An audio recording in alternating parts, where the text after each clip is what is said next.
Karl, who is your favourite of the Marvel street-level superheroes? Oh, it has to be Moon Knight. Who's Moon Knight? A total dumbass, and I can't wait for him to get a TV show.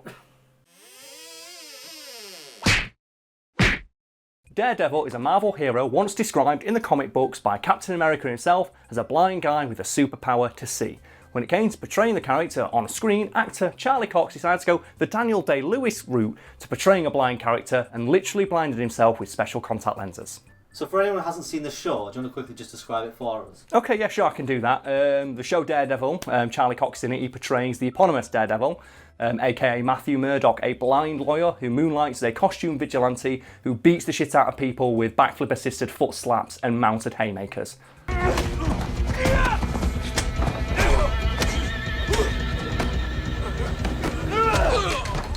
Pretty sure I'm putting the clip of the corridor fight there. You fucking better do, mate. That fucking corridor fight is so good. Because it's a direct homage to Old Boy.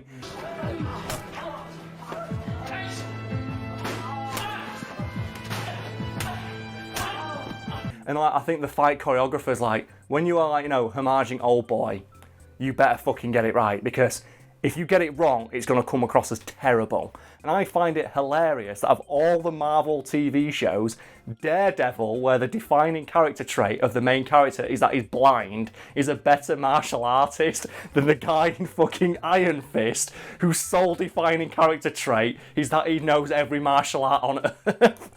Well, wasn't the story behind that they basically said to the guy, you've got 3 months to learn every martial art ever? Yeah, and they give him 10 minutes of choreography time before fight scenes.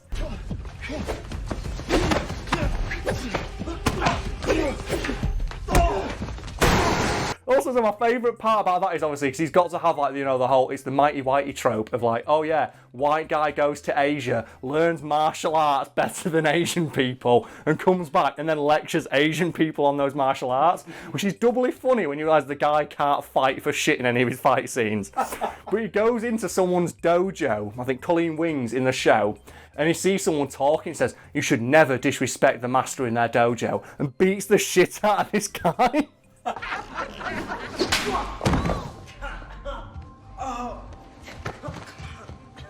And I think, what's more disrespectful to the master of the dojo? Talking amongst yourselves about the lesson ahead, or walking in as a stranger, just beating the person up? Do you know what the best bit is as well? That was the one where they went fucking ham on the product placements, and I believe M&M's play an actual key role in the fucking plot of the TV show.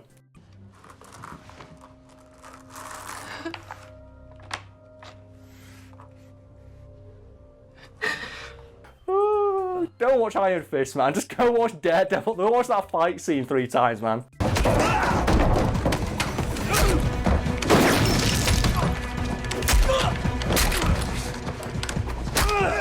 The best bit is that they did the Defenders. So, oh yeah, the Defenders. Awesome. And the thing is, in the Defenders, Daredevil is the only one who wears a costume. So it just looks like 3 people went to Comic-Con and their mate who takes it too seriously. There it is again. Why are the Marvel TV shows afraid of the dumb shit about the characters they're trying to portray? Well, they're trying to be edgy, aren't they? Yeah, it's like even the Punisher takes the skull off. Like in the first episode of the Punisher TV show, he burns the skull like he's embarrassed of it, even though it's like the coolest part of his characterization.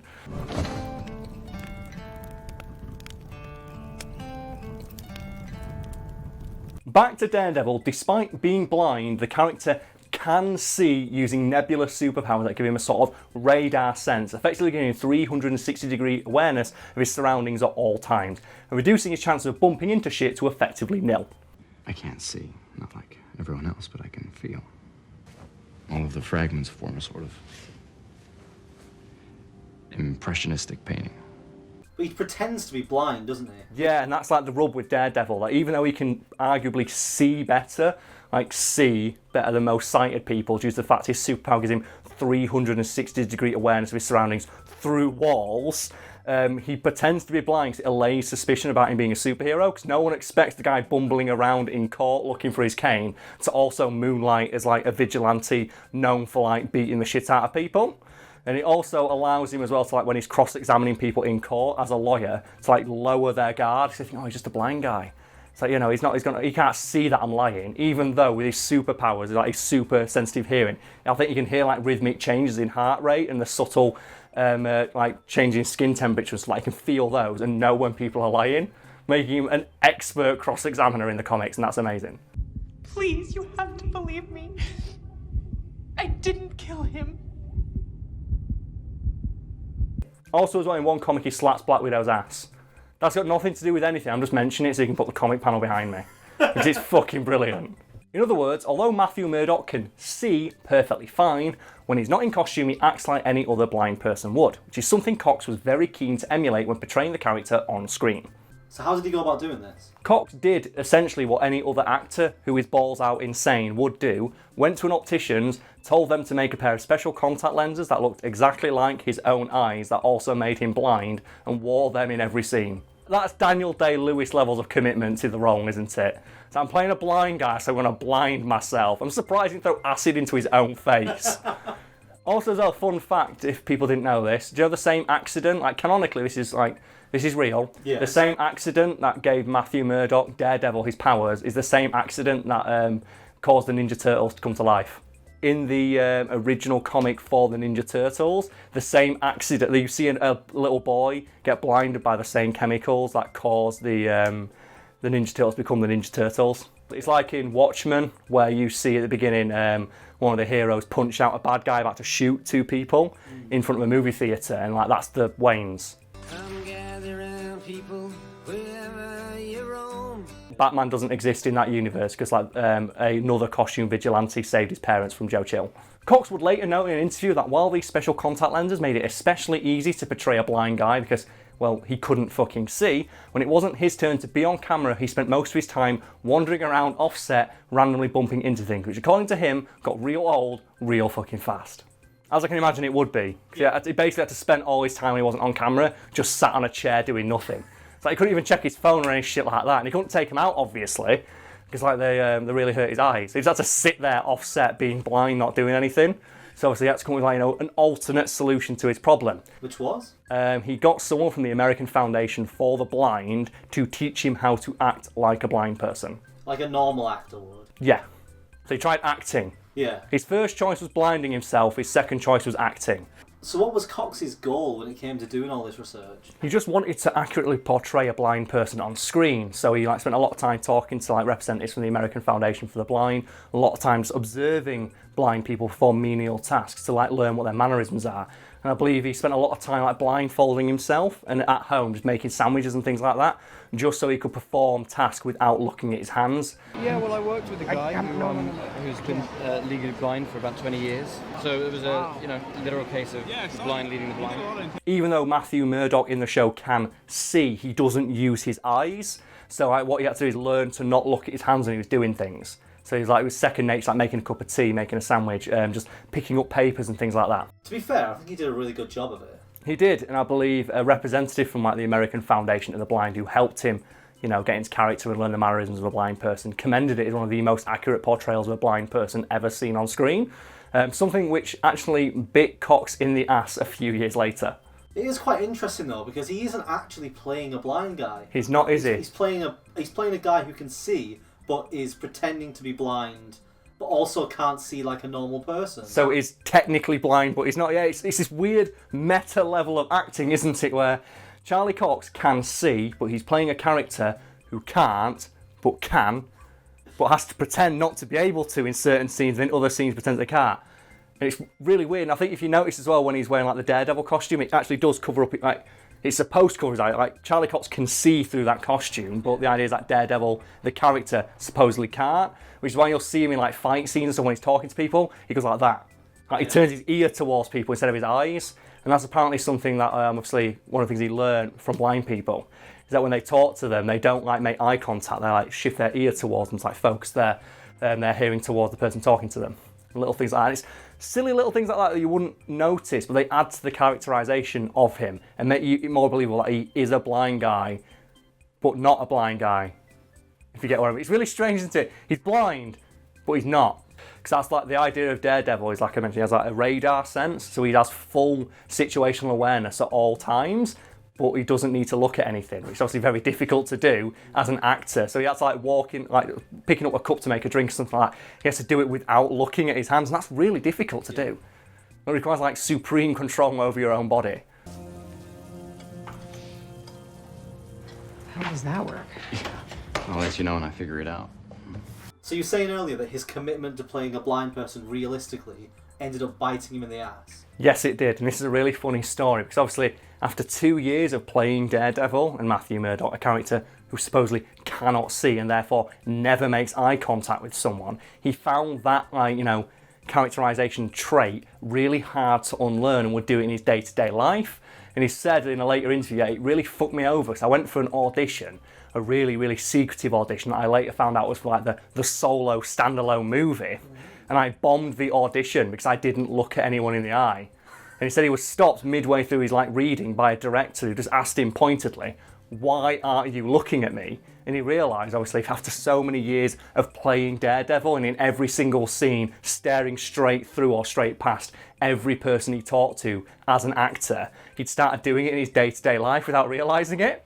Also, as well, I'd like to point out that, like, you know, the solo movie was being produced by Disney, you know, who own Marvel, and therefore pay his wage on Daredevil, and probably know that he plays Daredevil, a blind guy, so he might have been able to explain that to them, but apparently not now. You've got my resume. See that bit that says Daredevil? Blind guy.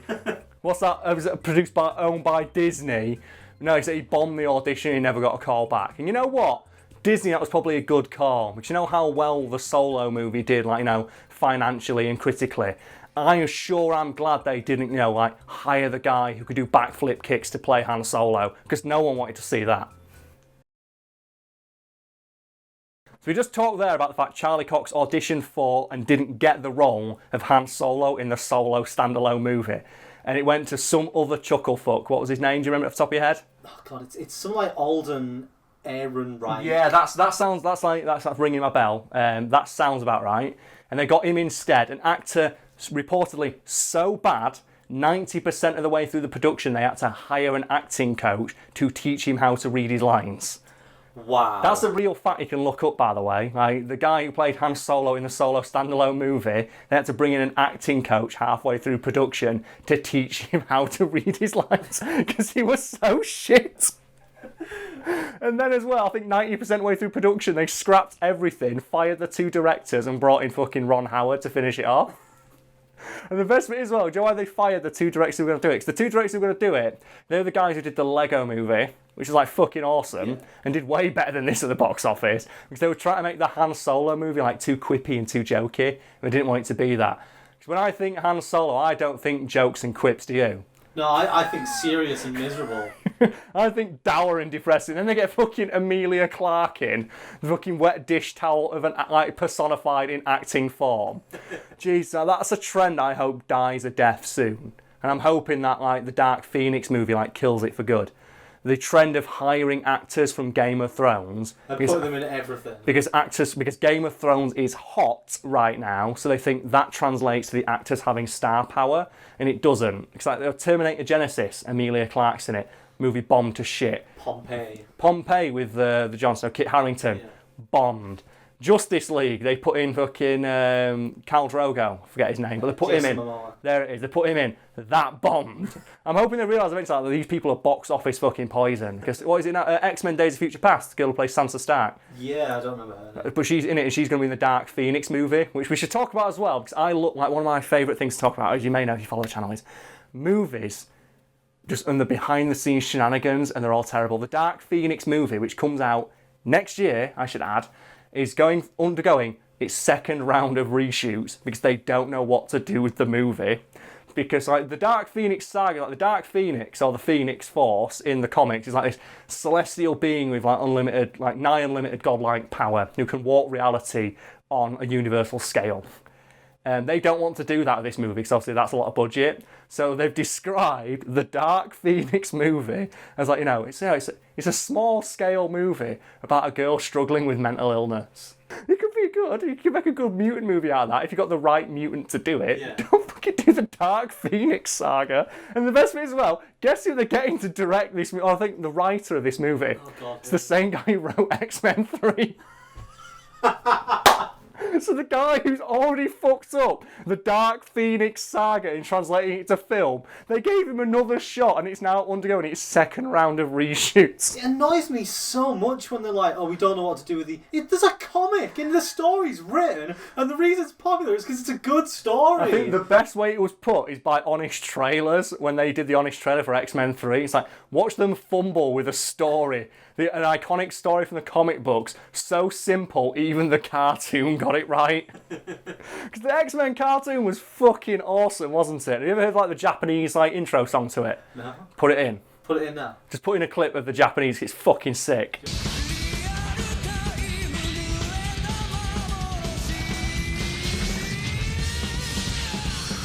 Because obviously the X-Men soundtrack originally was like super awesome, but that one's it's so good. Do you think they'll ever put that in an X-Men movie? I just think they're too embarrassed by There was it. someone's ringtone in one of them.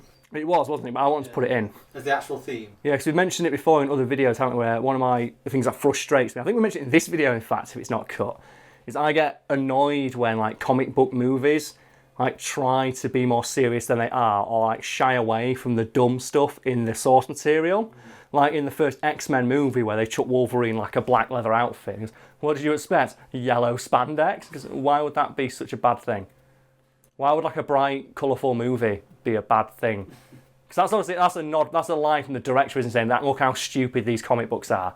I mean these things that make you billions of dollars every year, yeah, they're really stupid out there. If there's action in it, it has to be dour and miserable. Yeah, like, I think Fox is really bad with it, like the X-Men movies, where they really try and shy away from the dumb stuff in the movies, even though that's the funniest part. That's the part I want. I want movies where they have like, I want the Dark Phoenix. I want reality warping on a universal scale. I want to see the Sansa Stark chewing that fucking scenery, firing like mind blasts at every human being in existence at once. But nah, we're just gonna get her like throwing a car. Weren't we talking about Solo? We were, yeah. Shit. That movie sucked too. Wouldn't that movie have been better if they brought in like, you know, the actor who played Daredevil, Charlie Cox? But he transferred over all of the skills he learned while playing Daredevil. So you had like a Han Solo movie, right? And it's just him just like backflip kicking the heads off of stormtroopers and stuff. And there's like a scene where Han Solo's in prison and he has to escape with Chewbacca and it goes to like the old boy shot. And it's him and Chewbacca going down the hallway doing backflip kicks to people. Or Han Solo trying to chat people up and just never looks at them. Yeah. Well, the thing is though, Han Solo wouldn't.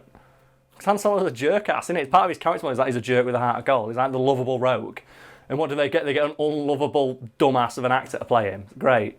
You got an actor who can't act. How do you do that? It's 3 letters of his job title and he can't do it. Then you hire 2 directors known for comedy and tell them off for putting comedy in your movie.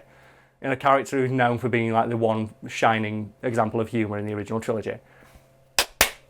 Good job, Hollywood. Good job, Hollywood.